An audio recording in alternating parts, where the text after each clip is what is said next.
Milice, dobar dan, dobrodošli. Dobar dan i hvala na pozivu. Kako komentarišete to što smo videli u prilogu? Muzej nostalgije u koga hrle deca iz vrtića, škola, penzioneri, ne interesuje ni grad Ljubljanu, ni Zavod za turizam, ni neke druge kulturne ustanove u Sloveniji.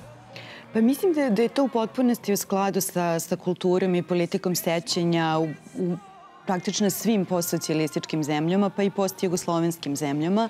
Imate vrlo sličan primjer, recimo, u Češkoj republici, u Pragu. Isto tako postoji određeni muzej nostalgije, koji, da bi tamo stvar bila još zanimljivije, otvorio jedan Amerikanac. I taj muzej je tamo otvoren za javnost i odlično zarađuje, međutim država nema nikakve direktne veze sa njim. Zašto se 25 godina posle raspada Jugoslavije još uvek bojimo jugonostalgije? Šta je to opasno u jugonostalgiji? Pa onog trenutka kada nostalgija u stvari predstavlja neku vrstu kontrasećanja državnim politikama sećanja, onda ona postaje subverzivna i ona postaje jedna kategorija koja u stvari nosi određena pitanja koje možda ne odgovaraju svim političkim elitama. Koje su to subverzivni potencijali? Pre svega, nostalgija otvara pitanje socioekonomskih politika, kako smo poznavali možda tokom Jugoslavije, a danas svakako svedočimo jednom potpuno drugačijem razvoju država. A za druge strane, ona se suprotstavlja svim politikama identiteta koje su u stvari na neki način nametnute nakon raspada Jugoslavije.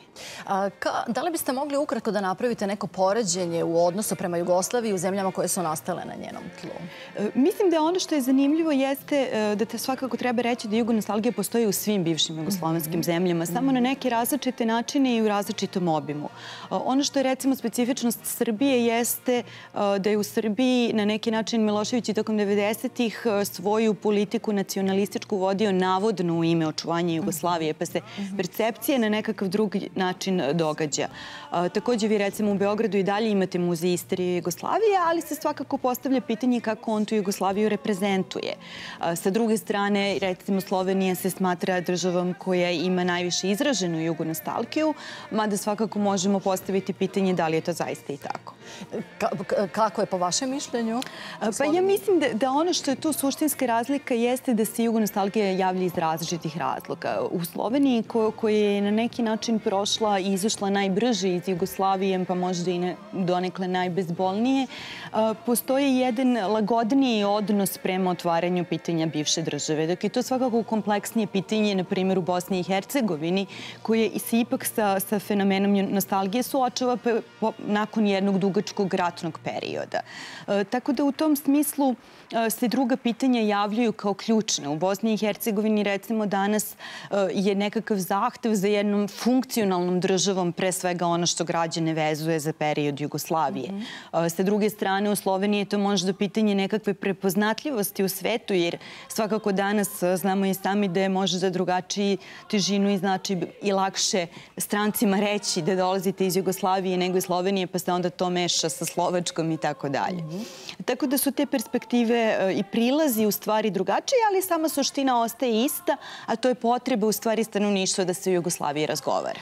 Upravo to sam htjela da vas pitam. Nekako se čini da postoji raskorak između, da kažem, običnih ljudi i zvaničnih institucija kada je reč o odnosu prema bivšoj državi. Apsolutno. Kada pogledate današnje političke elite u bivšim jugoslovenskim državama, one su većinski u stvari iste političke elite iz perioda raspada države. I one su svakako imale potrebu da svoje politike legitimišu između ostalog potpunim negiranjem svih pa i pozitivnih karakteristika Jugoslavije. I to je ono što Boris Budin naziva postkomunističkim diskursom. U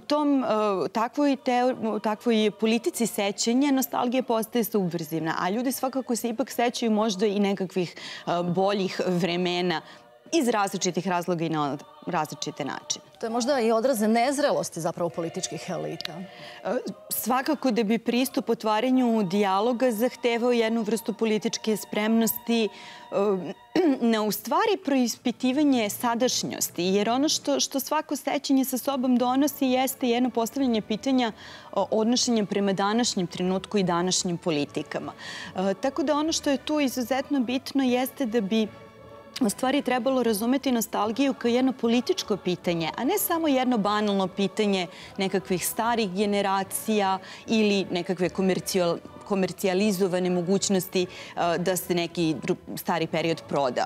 Kakav bi bio onda, samo kratko, po vašem mišljenju, zdrav odnos prema zajedničkoj državi? On bi zahtevao u stvari jedno ozbiljno otvaranje dijaloga koje bi zahtevalo zaista aktiviranje svih slojeva društva gde bismo mogli da promatramo sve ono što su bile i loše strane bivše države, ali i ono što su bile pozitivne strane bivše države i onda svakako vidjeti da li tu zaista postoji ipak neko nasleđe koje bi možda trebalo da promislimo i za danas. Da, to su neke korisne lekcije.